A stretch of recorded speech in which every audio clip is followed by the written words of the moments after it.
पीछे रहलू दिल तोड़े में पास।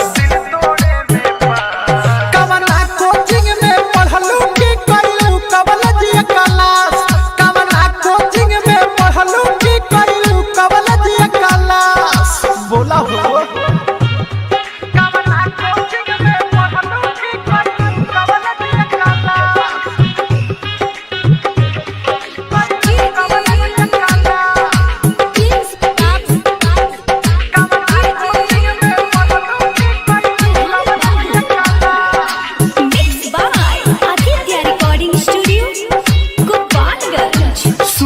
बहरू भोले बाकी मन तोहर काला हो। लाखों लइका तहरा पीछे दिल की धर्मशाला हो।